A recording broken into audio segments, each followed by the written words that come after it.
পিটিক কোনে গুলিয়ালে সেইটো ডাঙৰ কথা নহয় কেপ্টেইন। আচল কথাটো হ'ল পিটিয়ে গুলি খাব লগা হ'ল কিয়। নমস্কাৰ শ্ৰোতা দৰ্শক বন্ধু বান্ধৱীসকল, মই কন্দৰ্পই মোৰ ইউটিউব চেনেল কন্দৰ্পছ নেচাৰ এণ্ড কালচাৰলৈ আপোনাক স্বাগতম জনাইছোঁ।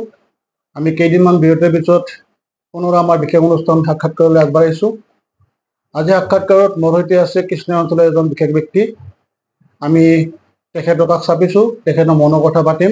প্ৰথমতে আমি তেখেতৰ সৈতে আপোনালোকক চিনাকি কৰি দিছোঁ। মই আব্দুল হাই আহমেদ, মোৰ ঘৰ মানিকপুৰ কৃষ্ণ। এই চেনেলৰ স্বত্বাধিকাৰী কন্দৰ্প কুমাৰ দেৱনাথক মই ধন্যবাদ জনাইছোঁ। আজিৰ এই বিশেষ অনুষ্ঠানত মোক মাতি মোৰ লগত মনৰ কথা পাতিম বুলি তেখেতে মোক জনাইছে। গতিকে আজি আমি নিশ্চয় তেখেতৰ লগত দুইজনে মনৰ কথা পাতিম। ধন্যবাদ আব্দুল হাই আহমেদ ডাঙৰীয়া। আমি আব্দুল হাই আহমেদ ডাঙৰীয়াৰ লগত তেখেতৰ ব্যক্তিগত জীৱনৰ কথাতকৈ আমি সমাজৰ কথা আমি পাতিম। আপোনালোকে নিশ্চয় জানে যিসকল ব্যক্তিৰ তেওঁৰ লগত ওতঃপ্ৰোত সম্পৰ্ক আছে, তেখেত মাত্ৰ সদৌ অসম ছাত্ৰ সন্থাৰ এগৰাকী বিশেষ নেতাই নহয়, তাৰ লগতে তেখেত গোৱালপাৰা জিলাত থকা সদৌ অসম বিভিন্ন অনুষ্ঠানত তেখেত জড়িত।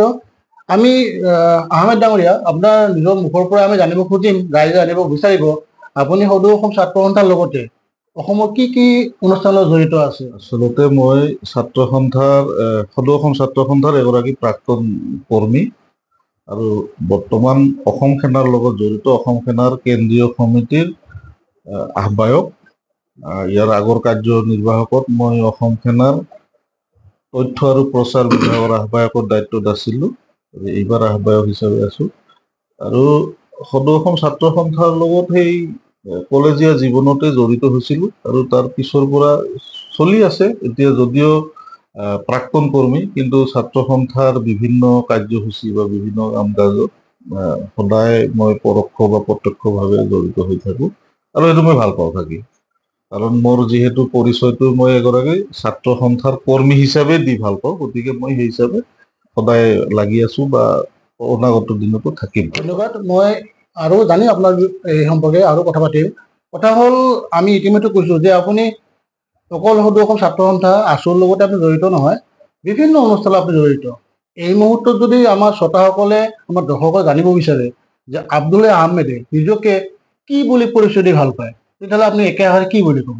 নাই, মই ক'লোৱে, ইয়াৰ আগতে ক'লোৱে যে মই মানে ছাত্ৰ সন্থাৰ এগৰাকী প্ৰাক্তন কৰ্মী হিচাপে আছোঁ। গতিকে সেইটো মই ছাত্ৰ সন্থাৰ কৰ্মী হিচাপে পৰিচয় দি মই ভাল পাওঁ আৰু প্ৰায় মই সেইটো সময় সুযোগ পালে এই ধৰণে পৰিচয় দিওঁ। তাৰ উপৰিও মই বিভিন্ন সামাজিক ক্ষেত্ৰত বিভিন্ন সংগঠন বা বিভিন্ন সামাজিক দিশত জড়িত, বা যেতিয়াই য'ত সুবিধা পাওঁ তেনেকে নিজৰ মানে কৰ্মখিনি কৰি আহিছোঁ আৰু ৰাইজৰ লগত থাকি ভাল পাওঁ। ৰাইজৰ মানে সামাজিক দিশত লগ লাগি থাকি ভাল পাওঁ। গতিকে ধন্যবাদ। কথা হৈছে, গোৱালপাৰা জিলাৰ কৃষ্ণাই এখন বিভিন্ন দিশত পিছপৰা অঞ্চল। সেই অঞ্চলৰ পৰা আপুনি গৈ গৈ এটা সময়ত অসম সেনাৰ আহ্বায়কৰ আসন অলংকৃত কৰিছিলে। এই যে যাত্ৰা, আপুনি অসম সেনাৰ মজিয়ালৈ কেনেকে গৈ পালে, এই কথাখিনি আমি জানিব খুজিছিলোঁ। আচলতে মই মানে ছাত্ৰ সন্থাৰ কৰ্মী হৈ থাকোঁতেই মানে মই হয়তো আপোনালোকে জানে, কৃষ্ণাই আঞ্চলিক ছাত্ৰ সন্থাৰ লগত মই দীৰ্ঘদিনৰ পৰা জড়িত হৈ আছোঁ আৰু খুব সম্ভৱ মই যিমান দূৰ জানো কৃষ্ণাই আঞ্চলিক ছাত্ৰ সন্থাৰ আটাইতকৈ দীৰ্ঘকালৰ সভাপতিৰ দায়িত্বত মই আছোঁ। তাৰপিছত যেতিয়া বিভিন্ন কাৰণতে, ঘৰুৱা ক্ষেত্ৰতেই হওক বা মোৰ বাকী বন্ধু বান্ধৱ বিলাকো যেতিয়া বিয়া বাৰু পাতি ঘৰ সংসাৰ আৰম্ভ কৰিছিলে, তেতিয়া হয়তো ঘৰৰ ফালৰ পৰাও প্ৰেছাৰ পাতি আহিছিল। তাৰপিছত ছাত্ৰ সন্থাৰ যিহেতু নিয়ম যে ঘৰ সংসাৰ পাতিলে আৰু ছাত্ৰ সন্থাৰ কৰ্মী হৈ থাকিব নোৱাৰে, আৰু ঠিক তেনেদৰে 2005 চনত সদৌ অসম ছাত্ৰ সন্থাৰ মানে ভাতৃ সংগঠন অসম সেনা জন্ম হৈছিল আৰু অসম সেনাৰ জন্মলগ্নৰ পৰাই মই তথ্য আৰু প্ৰচাৰ বিভাগৰ আহ্বায়কৰ দায়িত্ব লাভ কৰিছিলোঁ। আৰু এই ক্ষেত্ৰত সদৌ অসম ছাত্ৰ সন্থাৰ সেই সময়ৰ উপদেষ্টা, সভাপতি, সম্পাদক, আমাৰ জিলাৰ ৰাজ্যিক কাৰ্যনিৰ্বাহক আটাইকে মই ধন্যবাদ জনাইছোঁ। তেখেতসকলে মোৰ ওপৰত আস্থা ৰাখি মোক এই ধৰণৰ এটা গুৰু দায়িত্ব অৰ্পণ কৰিছিলে আৰু সেই জন্মলগ্নৰ পৰা আজিলৈকে সেই দায়িত্বতে আছোঁ। কিন্তু যোৱা বছৰ যিহেতু অসম সেনাৰ যোৱা জুলাইত হ'ল, আহ, অসম সেনাৰ নতুনকে অধিৱেশন হওঁতে অকল মুখ্য আহ্বায়কক দায়িত্ব দিয়া হৈছে আৰু বাকী কেইজনমান আহ্বায়ক আৰু বাকী সকলক এনে সদস্য হিচাপে কৰা হৈছে। হয়তো আমি সময়ত আহ্বায়ক কোন বিষয়ত আহ্বায়ক হওক সেইটো নিৰ্ধাৰিত হ'ব। ধন্যবাদ আহমেদ ডাঙৰীয়া। আমি অসম সেনা নাইবা আছুৰ কথালৈ নিশ্চয় আৰু পৰৱৰ্তী সময়ত যাম। এতিয়া আমি অন্য প্ৰসংগলৈ আহিছোঁ। আমি জনামতে আপুনি ক্ৰীড়া সন্থাৰ লগত জড়িত, অসম ক্ৰীড়া সন্থাৰ লগত জড়িত। এই ক্ৰীড়া সন্থাৰ বিষয়ে আমি নিশ্চয় জানিব খুজিম। আপুনি গোৱালপাৰা জিলা ক্ৰীড়া সন্থাৰ কিবা দায়িত্ব বৰ্তমান আছে নেকি? বৰ্তমান এইটো কাৰ্যনিৰ্বাহকত মই নাই। ইয়াৰ আগৰ কেইটা কাৰ্যনিৰ্বাহকত আছিলো। মই একেৰাহে 3টা কাৰ্যনিৰ্বাহকত সহ সম্পাদকৰ দায়িত্বত আছিলো। তাৰপিছত জিলা কাৰ্যনিৰ্বাহকৰ দায়িত্বত আছিলো।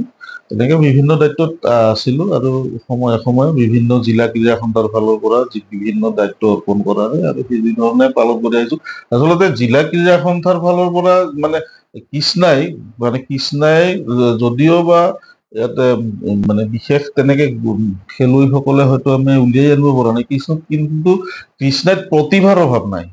হয়তো আমি উপযুক্ত পৰিৱেশ দিব পৰা নাই বা যি কাৰণতে হওক প্ৰতিভাবিলাকক আমি চিনাক্ত কৰি উলিয়াই আনিব পৰা নাই। কিন্তু কৃষ্ণাইত যথেষ্ট প্ৰতিভা আছে। ফুটবলেই হওক, ক্ৰিকেটেই হওক বা অন্যান্য যিকোনো ইভেণ্টতেই হওক যথেষ্টখিনি প্ৰতিভা আছে। ইয়াৰ উপৰি কেইজনমান হয়তো খেলৰ মাজেৰে আমাৰ কৃষ্ণাইৰ পৰাই চাকৰি বাকৰিও পাবলৈ সক্ষম হৈছে। গতিকে সেইসকলে নিশ্চয় মই আপোনাৰ কথাৰ মাজতে বাধা দিছোঁ। মই সেই কথাটো জানিব খুজিছিলো, যিহেতু আপোনাৰ নিচিনা এজন যুৱ নেতা ক্ৰীড়া সন্থাৰ লগত জড়িত কৃষ্ণাই অঞ্চলৰ পৰা, আপুনি ক্ৰীড়া সন্থাত জড়িত হোৱাৰ পিছত গোৱালপাৰা জিলা বিশেষকৈ কৃষ্ণাই অঞ্চলৰ যুৱক যুৱতী কিবা লাভৱান হৈছেনে আপোনাৰ দৃষ্টিত? লাভৱানতো হৈছেই। কাৰণ ইণ্ডিভিজুৱেল যিবিলাক ইভেণ্ট থাকে, ইণ্ডিভিজুৱেল ইভেণ্টবিলাকত আমাৰ ইয়াৰ পৰা যথেষ্ট খেলুৱৈ খেলিছে আৰু বিভিন্নজনে এই ক্ষেত্ৰত লাভালাভো হৈছে, চাকৰি বাকৰিও পাইছে বা ইণ্ডিভিজুৱেল ইভেণ্টত খেলি অন্যান্য সা সুবিধাও পাইছে। আজিকালি এডমিশ্যনৰ পৰা আৰম্ভ কৰি বিভিন্ন ক্ষেত্ৰত এইবিলাক সুবিধা পায়। আৰু টিম গেমৰ পৰাও হয়তো অল আছাম দলত বহু খেলুৱৈয়ে খেলিছে। ভলীবল খেলুৱৈ বহুত আছে আমাৰ ইয়াতে। ফুটবল মানে কৃষ্ণাই অঞ্চলৰ ফুটবলাৰে এটা সময়ত গুৱাহাটীৰ গোটেই ক্লাববিলাকত দবদবাই আছিল। বিশেষকে কৃষ্ণাই অঞ্চল বুলি ক'লে অলপমান বঢ়াই কোৱা হ'ব, মানে গোৱালপাৰা জিলাৰ ফুটবল খেলুৱৈয়ে এটা সময়ত গোটেই গুৱাহাটী ক্লাববিলাকত দবদবাই আছিল। গতিকে সেই প্ৰতিভাবিলাক আমাৰ ওচৰে পাজৰে যথেষ্ট আছে। এতিয়া ক্ৰিকেটৰ সময়, এতিয়া ক্ৰিকেট বুলি ক'লেতো ক্ৰিকেট আমাৰ খেলিয়ে আছে, ল'ৰা ছোৱালীবিলাকে বিভিন্ন সময়ত খেলি আছে। আৰু আচলতে আমাৰ ইয়াতে মানে এই খেলপথাৰৰ এটা অভাৱ এটা আছে, সেইটো যথেষ্টখিনি আমি অসুবিধা পাওঁ আৰু সময়ত সেইবিলাক হয়তো সমাধান। আমি সেই সমস্যাৰ বিষয়ে যাম। ক্ৰিকেট বুলি কোৱাৰ লগে লগে কৃষ্ণাই এটা শব্দ জড়িত হৈ আছে, KPL, কৃষ্ণাই প্ৰিমিয়াৰ লীগ। আমি দেখিছোঁ তাত আপুনিও প্ৰত্যক্ষভাৱে জড়িত থাকে। KPL অনুষ্ঠান যিখন খুব জাকজমক অনুষ্ঠান এটা হয় কৃষ্ণাই অঞ্চলত, আমাৰ এটা আকৰ্ষণীয় অনুষ্ঠান আৰু আমাৰ বিশেষকৈ যুৱকখিনি ৰৈ থাকে প্ৰতি বছৰে যে KPL আৰম্ভ হ'ব। KPL খেলৰ লগত আপুনি কেনেকৈ জড়িত হ'ল আৰু এই KPLৰ দ্বাৰা আমাৰ সমাজৰ কিবা লাভ আপুনি দেখিছেনে? KPL খন আচলতে এতিয়া কৃষ্ণাইৰ কাৰণে এতিয়া এটা মেলামুখী পৰিৱেশ এটা হৈছে। কাৰণ KPL বুলি ক'লে কৃষ্ণাইৰ মানুহ ডেকা বুঢ়া চবে এতিয়া মানে এটা আনন্দ অনুভৱ কৰা হৈছে। মানে যিহেতু এটা জাকজমকীয়া পৰিৱেশ হয়, 4দিনীয়া এটা মানে হুলস্থুলীয়া পৰিৱেশৰ সৃষ্টি হয়। গতিকে ইয়াতে খেলুৱৈসকলৰ টেনিছ বল খেলি খেলুৱৈসকলৰ বৰ বেছি উপকাৰ নহয়, কিন্তু ক্ৰিকেটৰ প্ৰতি মানুহৰ যিটো আগ্ৰহ সেই ক্ষেত্ৰত কিছু লাভ হয়। কিন্তু খেলুৱৈসকলে বিশেষভাৱে তেনেকে লাভ নহয়, কিন্তু মানুহৰ যিটো ক্ৰিকেটৰ প্ৰতি আগ্ৰহ সেইটো কিন্তু বাঢ়িছে। আৰু এতিয়া কৃষ্ণাইত ক্ৰিকেট বুলি ক'লে যথেষ্ট সংখ্যক দৰ্শক ওলাই আহে। ঠিকে আছে, আমি খেলৰ কথা আৰু পাতিম। এতিয়া আমি এটা বিশেষ দিশলৈ যাব খুজিছোঁ। আমি আগতে কৈছিলোঁ যে আপুনি সদৌ অসম ছাত্ৰ সন্থাৰ লগত জড়িত হোৱাৰ বাহিৰেও অসমৰ বিভিন্ন অনুষ্ঠানত আপুনি জড়িত। আমি ক্ৰীড়াৰ কথা পাতিলোঁ। এতিয়া নাট্য সন্মিলন, আপুনি অসম নাট্য সন্মিলনৰ লগত জড়িত আমি জানো। অসম নাট্য সন্মিলনৰ লগত আপুনি কেনেকৈ জড়িত হ'লে আৰু ইয়াৰ দ্বাৰা আমাৰ অঞ্চলটোৰ কি লাভালাভ হৈছে আৰু কিবা উন্নয়নৰ চিন্তা চৰ্চা কৰিছেনে আপোনালোক? আহ, অসম নাট্য সন্মিলনৰ লগত জড়িত হোৱাৰ মূল ব্যক্তিগৰাকী আছিল আচলতে চিন্ময় নাথ। তেখেত আজি আমাৰ মাজত নাই। তেখেতে মানে কিবা কিবিকে মোক মিটিঙত লৈ গৈ পেলাই দায়িত্ব দিয়াইছে, আৰু দায়িত্ব দিয়াৰ পিছততো আৰু কাম নকৰাকে বহি থাকিব নোৱাৰো, গতিকে দায়িত্ব দিলে কাম কৰিবই লাগিব। আৰু চিন্ময় দাই মোক এখন অধিৱেশনত লৈ গৈছিল 2013 চনত, আৰু তেতিয়াৰ পৰাই অসম নাট্য সন্মিলনৰ গোৱালপাৰা জিলা সমিতিৰ লগত জড়িত বা কৃষ্ণাই শাখা সমিতিৰ লগত জড়িত। আৰু আজি যোৱা দুটা কাৰ্যনিৰ্বাহকত মই ৰত্নপীঠ মণ্ডলৰ দায়িত্বত আছো, আৰু এইবাৰ ৰত্নপীঠ মণ্ডলৰ উপ সভাপতিৰ দায়িত্ব দিছে। গতিকে নাট্য সন্মিলনৰ লগত তেনেকেই জড়িত হলো। আৰু নাটক বুলি ক'লে আচলতে কলেজত মই যেতিয়া মানে BSc ফাৰ্ষ্ট ইয়াৰত পঢ়ো, তেতিয়াৰ পৰাই নাটকৰ প্ৰতি এটা টান অনুভৱ কৰিছিলো, আৰু তেতিয়াই নাট্য কৰ্মশালা, কলেজত নাটক কৰা ইত্যাদি বিভিন্ন দিশত জড়িত হৈ, আৰু হয়তো সেই তেনেকেই মোৰ মানে এটা নাটকৰ প্ৰতি আকৰ্ষণ সৃষ্টি হৈছিলে, আৰু হয়তো এনেকেই জড়িত হলো। ঠিকে আছে। নাটকৰ কথা ক'লে সংলাপৰ কথা আহে। আপোনাৰ এই মুহূৰ্তত আমাক শুনাব পৰা কিবা সংলাপ মনলৈ আহিছে নেকি? সংলাপ তেনেকে মনত অহা নাই, এইবিলাক বহু বছৰ আগৰ কথা। কলেজত তথাপি থাকোতে ৰাইজৰ নাটক কাৰণে যদি কৰিছিলো। কিবা মনত পৰি যায়। নাই, আচলতে এই মুহূৰ্তত ঠিক তেনেকে কলেজত এখন নাটক কৰিছিলো, মানে সামাজিক ক্ষেত্ৰৰ লগত জড়িত উগ্ৰপন্থী সমস্যাৰ ওপৰত নাটক এখন কৰিছিলো। তাতে আছিলে এটা ডায়লগ, মানে সেই ষ্টাইলত মই নকলেও মানে ডায়লগটো ডেলিভাৰীটো যি ধৰণে কৰিছিলে সেইটো মই এতিয়া ক'ব নোৱাৰো। আচ্ছা, তথাপি মানে পিটিক কোনে গুলিয়ালে সেইটো ডাঙৰ কথা নহয় কেপ্টেইন। আচল কথাটো হ'ল পিটিয়ে গুলি খাব লগা হ'ল কিয়, মানে এইটোৱে আৰু কেপ্টেইনক প্ৰশ্ন কৰা হৈছিল। সংলাপ আছিলে। বঢ়িয়া, ৰাইজে নিশ্চয় কিছু আমেজ পাইছে। কথাটো হ'ল আমি নাটক, খেল ইত্যাদিৰ বিষয়ে আমি কথা পাতি আছো আৰু কথা পাতিম। এতিয়া আমি যিহেতু আমি কৃষ্ণাৰ বাসিন্দা, আপুনি এজন কৃষ্ণাৰ সমাজসেৱক, যুৱ নেতা, আপোনাৰ দৃষ্টিত কৃষ্ণাৰ প্ৰধান সমস্যা আপুনি কি বুলি ভাবে? যিহেতু কৃষ্ণাই সমস্যাৰে ভাৰাক্ৰান্ত, আপোনাৰ দৃষ্টিত এই মুহূৰ্তত প্ৰথম সমস্যা বুলি ক'লে কি ক'ব আপুনি? কৃষ্ণাত সমস্যাটো যথেষ্টখিনি সমস্যা আছে। আমাৰ প্ৰথম এতিয়া আজি বহুত দিনৰ পৰা আমি ভুগি থকা সমস্যাটো হ'ল কৃষ্ণাই অঞ্চলৰ মানে চিকিৎসাৰ ক্ষেত্ৰত আমি যথেষ্ট সমস্যাৰ সন্মুখীন হৈ আছো। কাৰণ আমি ইয়াতে চিকিৎসালয় এখন আছে, ক্ষুদ্ৰ প্ৰাথমিক স্বাস্থ্য কেন্দ্ৰ আছে, তাতে ডক্তৰৰ যথেষ্ট অসুবিধা হয়। আমি সেইটো বাৰে বাৰে বিভাগীয় কৰ্তৃপক্ষক যোগাযোগ কৰি আহিছো। এতিয়া আমাৰ গুৰুত্ব দিয়ে, কেতিয়াবা কেতিয়াবা নিদিয়ে। তাৰোপৰিও আমি ইয়াত এখন অতি কমেও 20 বেডেড, 50 বেডেড, 100 বেড এনেকে বিভিন্ন ক্ষেত্ৰত সময়ে সময়ে আমি ডিমাণ্ড কৰি আহিছো, কিন্তু এতিয়াও সুফল লাভ কৰা নাই। ইয়াৰ আগতে যিবিলাক বিধায়ক আছিল, বিধায়ক বিলাকৰ লগতো আমি কথা পাতিছো। তেওঁলোককো আমি অনুৰোধ কৰিছিলো যে আপোনালোকে কিবা এটা কৰক এই ক্ষেত্ৰত। তাৰ এতিয়া হয়তো হ'ব বুলিয়ে হৈ আছে, আৰু আমি আশা ৰাখিছো হয়তো, যিহেতু এইখন চৰকাৰে স্বাস্থ্যৰ ক্ষেত্ৰত গুৰুত্ব দিয়া দেখিবলৈ পাইছো, গতিকে নিশ্চয় আমাৰ অভিযোগ, আমাৰ অভাৱ চৰকাৰে গুৰুত্ব দিব, এইখিনি আশা ৰাখিছো। আৰু সমস্যা আছে, বা অঞ্চলৰ বিভিন্ন ৰাস্তা ঘাট, বাট পথ যথেষ্টখিনি অসুবিধা আছে, এইখিনিৰ এটা সমস্যা আছে। তাৰ উপৰিও আমাৰ অঞ্চলত মানে এই যিটো সাংস্কৃতিক পৰিৱেশ, সেই পৰিৱেশটো বৰ্তমান ভাঙি যোৱা যেন আমি অনুভৱ কৰিছো। কাৰণ মানুহখিনি কি কাৰণে এতিয়া বহি গৈছে, কিন্তু যথেষ্ট কৰ্মী আছে, সাংস্কৃতিক ক্ষেত্ৰত যথেষ্ট কৰ্মী আছে আমাৰ ইয়াতে, কিন্তু মানুহখিনি মানে কিবা হতাশাত ভুগিছে নে কি কাৰণে নাজানো, এতিয়া বহু ক্ষেত্ৰত মানুহখিনি ওলাই অহা নাই। আৰু আমাৰ ইয়াত এতিয়া স্থানীয় যিবিলাক সংগঠন আছে, ক্লাব বা আছে, তেওঁলোকৰো মানে তেনেকুৱা গুৰুত্বপূৰ্ণ যিখিনি পদক্ষেপ, সেই ক্ষেত্ৰত পদক্ষেপ লোৱা নাই।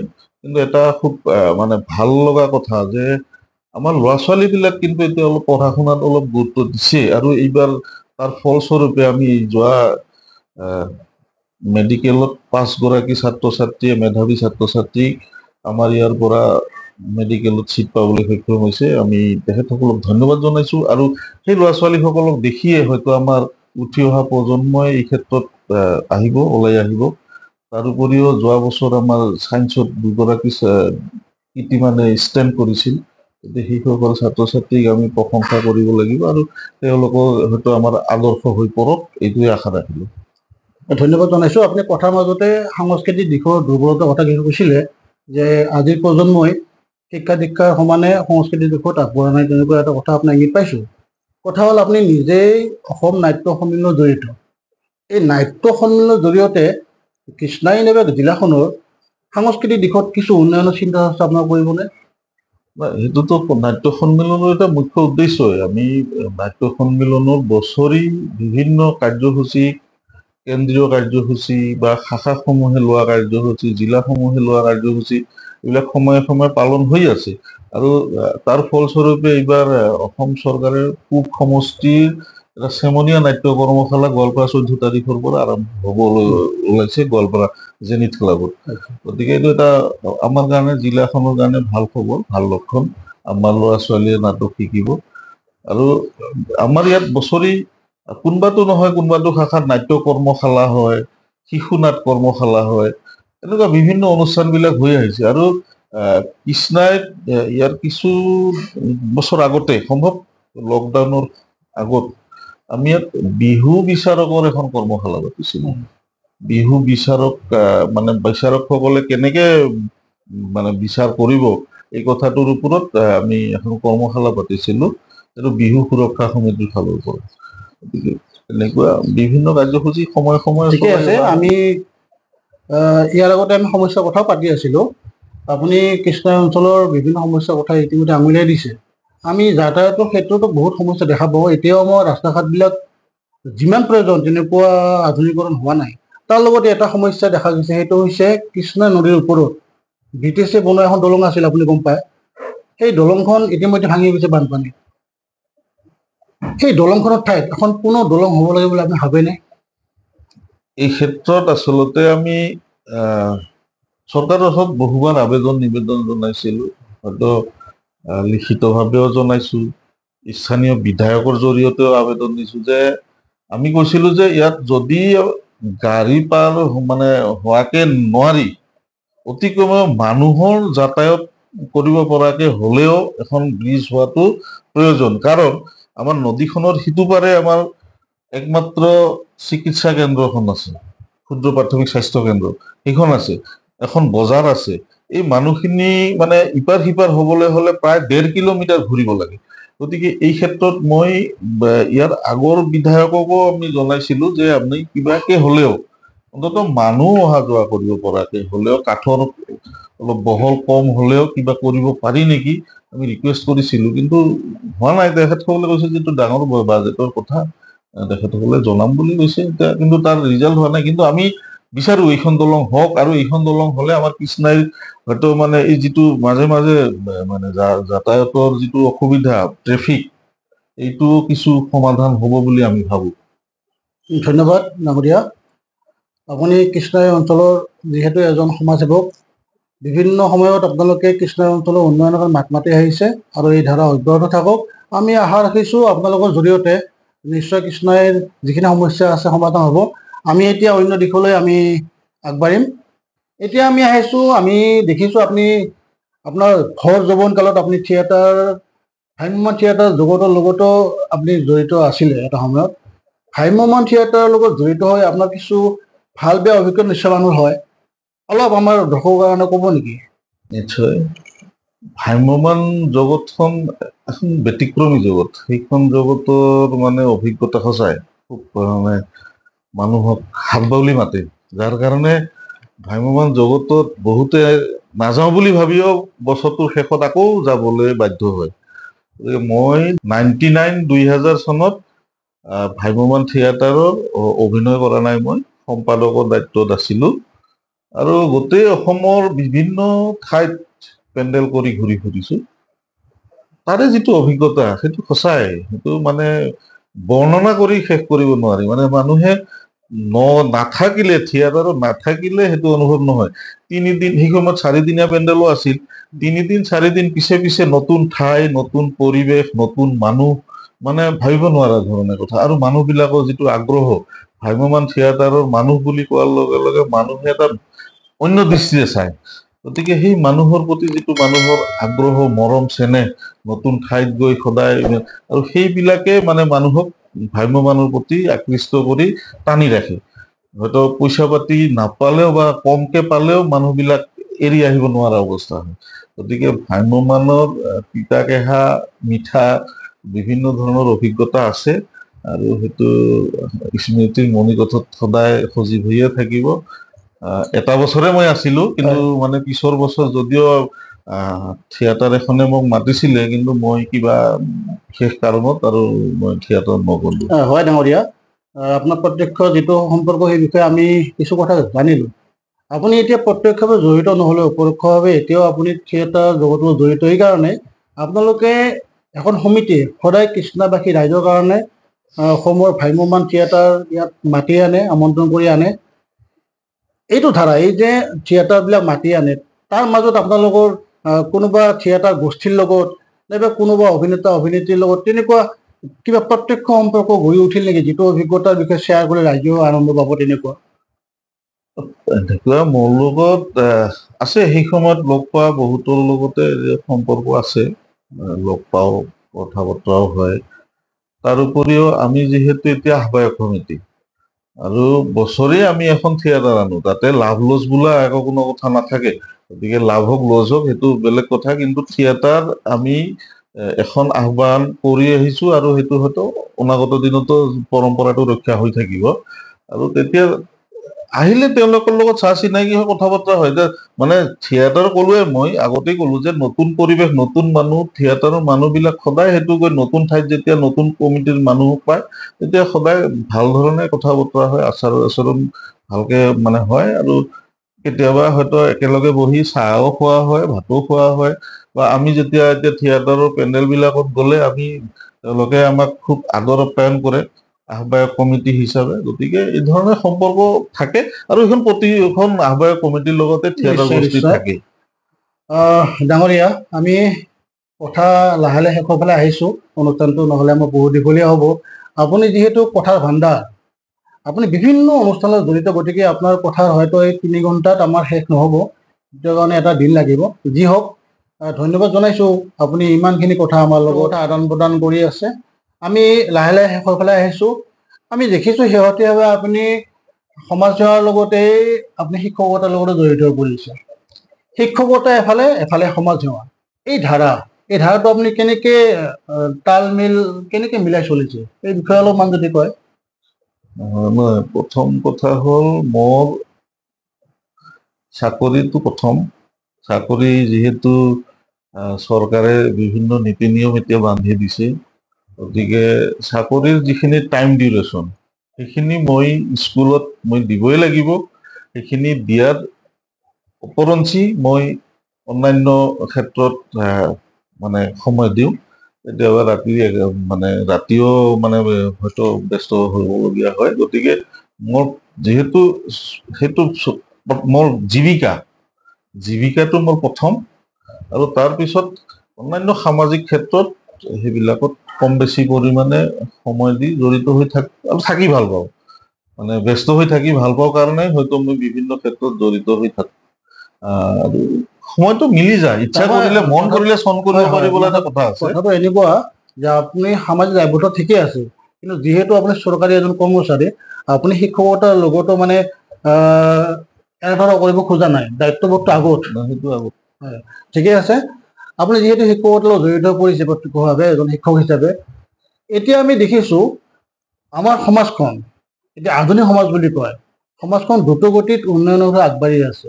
তাৰ মাজতো দেখিছো কিছু যুৱক যুৱতী, বিশেষকৈ যুৱকসকল কিছু এটা উচ্ছৃংখল, যুৱ উচ্ছৃংখল বুলি যিটো বুজায়, যুৱ উচ্ছৃংখলতা, এই দিশত আপুনি কি ক'ব? আচলতে যুৱ উচ্ছৃংখলতা সম্পৰ্কে মই কিছু ক্ষেত্ৰত পজিটিভ ভাৱেও কথাবিলাক চিন্তা কৰো। কাৰণ এতিয়া আমাৰ বহুতৰে ধাৰণা ল'ৰা এটা মোবাইল টিপি থকাটো এটা নিগেটিভ কথা, কিন্তু নহয়। ল'ৰাটো মোবাইলত কি টিপিছে সেইটোহে ডাঙৰ কথা। কাৰণ এতিয়া পঢ়া শুনা কৰিবলৈ হলে বহু ক্ষেত্ৰত কিতাপ পত্ৰ নোহোৱাকেও মোবাইলটো লৈ পেলাই অনলাইনতে এতিয়া বহু কথা আমি শিকিব পাৰো। গতিকে উশৃংখলতা এটা কিছু পৰিমাণে আছে, একেবাৰে নোহোৱা বুলি ক'ব নোৱাৰি, কিন্তু আগতকে ল'ৰা ছোৱালীবিলাক এতিয়া কিন্তু বহুত টেলেণ্ট ল'ৰা ছোৱালীবিলাক। আৰু এই টেলেণ্ট ল'ৰা ছোৱালীবিলাকক আমি আচলতে পজিটিভ দিশত যদি লৈ যাব পাৰো, নিশ্চয় এটা ভাল মানে প্ৰজন্ম আমি পাম। আৰু এই ক্ষেত্ৰত আচলতে আমাৰ অভিভাৱকসকলৰো কিছু পৰিমাণে দায়িত্ব নথকা নহয়, আৰু এই ক্ষেত্ৰত প্ৰশাসনেও কিছু দায়িত্ব ল'ব লাগে। কাৰণ আমাৰ ইয়াতে এই মানে নিচা জাতীয়, ড্ৰাগছ জাতীয় এই বস্তুখিনি আমি আচলতে সামূহিকভাৱে এইখিনি প্ৰতিহত কৰিব নোৱাৰিলে কোনো ব্যক্তি বিশেষৰ প্ৰচেষ্টাত এইবিলাক বন্ধ নহয়। গতিকে এইবিলাক বন্ধ কৰিব লগা হলে আমাক সামাজিকভাৱে আমি আগুৱাই আহিব লাগিব আৰু সামাজিকভাৱে দায়িত্ব ল'ব লাগিব। তেতিয়াহে হয়তো এই অন্যান্য যিবিলাক নিচা জাতীয় বস্তু আছে এইবিলাক বন্ধ কৰিব পাৰিম। আৰু সেইবিলাক বন্ধ কৰিলে হয়তো যি অলপ চলপ উশৃংখলতা আমি দেখিবলৈ পাওঁ, নিগেটিভিটি দেখিবলৈ পাওঁ, সেইখিনিও হয়তো আমাৰ পজিটিভ হৈ আহিব। ঠিকে আছে আহমেদ ডাঙৰীয়া, আমি সামৰণিফালে আহিছোঁ। অসমৰ জন্ম দিন ধৰি চলি আছে বানপানী সমস্যা, যিটো সমস্যাক ৰাষ্ট্ৰীয় সমস্যা ৰূপে ঘোষণা কৰাৰ কাৰণে অসমৰ বিভিন্ন দল সংগঠনে কেন্দ্ৰীয় চৰকাৰৰ ওচৰত দাবী জনাই আছে, কিন্তু এতিয়ালৈকে ৰাষ্ট্ৰীয় সমস্যা যে নিশ্চয় ঘোষণা কৰা নাই। অসমৰ বানপানী বুলি ক'লে আমাৰ গোৱালপাৰা জিলাখনত তাৰ মাজতে পৰে। গোৱালপাৰা জিলাতো প্ৰতি বছৰে বানপানী হয়, বহুত ক্ষতিগ্ৰস্ত হয়, এনেকি মানুহ জীৱন পৰ্যন্ত হেৰুৱাবলগীয়া অৱস্থা এটাত পৰে। আপুনি এজন যুৱ সমাজসেৱক হিচাপে, এজন যুৱ প্ৰতিনিধি হিচাপে এই ক্ষেত্ৰত চৰকাৰক কি আপিল জনাব? কেনেকে এই সমস্যাটো কিছু সমাধানৰ দিশে আগবাঢ়ি লৈ যোৱা হবে, আপুনি কি বুলি ভাবে? মই এগৰাকী ছাত্ৰ সন্থাৰ প্ৰাক্তন কৰ্মী হিচাপেই কম, কাৰণ বানপানী সম্পৰ্কে সদৌ অসম ছাত্ৰ সন্থাই নেৰানেপেৰাভাৱে লাগি আছে। বানপানীক অসমৰ জাতীয় সমস্যা হিচাপে ঘোষণা কৰিব লাগে, এই কথাটো সেই তেতিয়াৰ পৰাই আন্দোলন কৰি অহা হৈছে, আৰু আমিও বহু আন্দোলন কৰিলো, কিন্তু এতিয়ালৈকে কেন্দ্ৰীয় চৰকাৰে বানপানীক ৰাষ্ট্ৰীয় সমস্যা হিচাপে ঘোষণা নকৰিলে। গতিকে সেইটো কেন্দ্ৰীয় চৰকাৰৰ আমাৰ প্ৰতি কৰা এটা চূড়ান্ত অন্যায়। গতিকে যিয়ে নহওক, এইবিলাক চৰকাৰী পক্ষত তেওঁলোকে কৰিব। কিন্তু আমাৰ অনুভৱ যে অসমত বছৰি বানপানী হয়, এই ক্ষেত্ৰত বছৰি মানুহ মৰে। এইবাৰ বানপানীত 70জন, এতিয়ালৈকে 70জনকে মানুহ ঢুকাইছে। গতিকে এই কথাবিলাকৰ মাজতে যেতিয়া কেন্দ্ৰীয় চৰকাৰৰ কোনো বিষয়ববীয়াই যেতিয়া তাচ্ছিল্যসূচকভাৱে কিছুমান কথা কয়, তেতিয়া আমাৰ আঘাত লাগে, দুখ লাগে। গতিকে বানপানীৰ স্থায়ী সমাধান হ'ব লাগে, তাৰ কাৰণে যি প্ৰয়োজনীয় পদক্ষেপ সেইটো কেন্দ্ৰীয় চৰকাৰে, ৰাজ্য চৰকাৰে গ্ৰহণ কৰিব লাগে। আৰু আমাৰ ইয়াৰ মানুহখিনিক আমি স্থায়ীভাৱে বানপানীৰ পৰা মানে মুক্তি পাব লাগে, সেইখিনি কৰিব পৰা চৰকাৰৰ দায়িত্ব। ঠিকে আছে, ভাল লাগিলে। নিশ্চয় এই দিশত অসম চৰকাৰ, কেন্দ্ৰীয় চৰকাৰ তেওঁলোকে নিশ্চয় ব্যৱস্থা গ্ৰহণ কৰিব। আব্দুল আহমেদ ডাঙৰীয়া, ভাল লাগিল আজি আপোনাৰ লগত আমি এটা দিন কটালো, বহুত কথা আমি আদান প্ৰদান কৰিলো। আমি আপোনাৰ সুস্বাস্থ্য কামনা কৰিছো। নমস্কাৰ, ভাল লাগিল আপোনাৰ লগত মনৰ কথা পাতিব পাৰিল। হয়তো কিছু কথা নকবলগীয়া কথাও হয়তো কলো, গতিকে যেন ইয়াত দায় দোষ নধৰে। আৰু ৰাইজৰ প্ৰতি আহ্বান, আমাৰ যুৱ সাংবাদিক কন্দৰ্প কুমাৰ দেৱনাথৰ দ্বাৰা পৰিচালিত কন্দৰ্পছ নেচাৰ এণ্ড কালচাৰ যিটো ইউটিউব চেনেল, এইটো আপোনালোকে ছাবস্ক্ৰাইব কৰক, চাওক। আৰু তেওঁ যিখিনি প্ৰচেষ্টা, সেই প্ৰচেষ্টাক আচলতে শলাগ ল'বই লাগিব। আমি মাত্ৰ ক্ষুদ্ৰ নিমিত্ত, হয়তো আমাৰ জৰিয়তে আৰম্ভণি হৈছে, অদূৰ ভৱিষ্যতে বহুত ডাঙৰ ডাঙৰ বিশেষ ব্যক্তি, হয়তো বিশেষ পাৰদৰ্শী ব্যক্তি, এক্সপাৰ্ট ব্যক্তিৰ এনেদৰে কথোপকথন হ'ব, মনৰ কথা আলোচনা কৰিব। গতিকে সেইটো আশা ৰাখিলো মই, আৰু সেই তাৰ জৰিয়তে যাতে সমাজৰ বিভিন্ন ক্ষেত্ৰত লাভ হয়। কেতিয়াবা হয়তো কোনো বিশেষ খেলুৱৈ, বিশেষ খেতিয়ক, তেনেকুৱা বিশেষ যিবিলাক পাৰদৰ্শী ব্যক্তি আছে, এক্সপাৰ্ট ব্যক্তি আছে, সেই ব্যক্তিসকলৰ লগত নিশ্চয় এনেকুৱা অনুষ্ঠান পাতিব তেখেতে, আৰু পাতি ৰাইজৰ নিশ্চয় উপকৃত হ'ব। এইখিনিকে আশা ৰাখি চেনেলটো দীৰ্ঘায়ু কামনা কৰি, মোৰ কোৱাৰ মাজত যদি কিবা ৰাইজৰ মানে দৃষ্টিত ভুল ভ্ৰান্তি হৈছে, সকলোৰে বাবে মাৰ্জনা বিচাৰি সামৰিছো। ধন্যবাদ। জয় আই অসম। ধন্যবাদ বন্ধু বান্ধৱী, শ্ৰোতা দৰ্শকসকল। আমি ইমান সময়ে গোৱালপাৰা জিলা তথা কৃষ্ণাইৰ যুৱ সমাজসেৱক, শিক্ষক, বিভিন্ন দিশত জড়িত আমাৰ যুৱ নেতা সন্মানীয় আব্দুল হাই আহমেদ ডাঙৰীয়াৰ লগত কথা পাতিলো। আমি পৰৱৰ্তী আমাৰ সাক্ষাৎ অনুষ্ঠানত নিশ্চয় আমি জিলাখনৰ আৰু বিশেষ ব্যক্তি লগ পাম। শেষত আপোনালোকৰ এটাই অনুৰোধ, মোৰ যিটো YouTube channel condor box nature and culture, তাৰ ভিডিঅ'বিলাক আপোনালোকে চাব, শ্বেয়াৰ কৰিব, লাইক কৰিব, কমেণ্ট কৰিব আৰু সকলোৱে ছাবস্ক্ৰাইব কৰিব। ধন্যবাদ।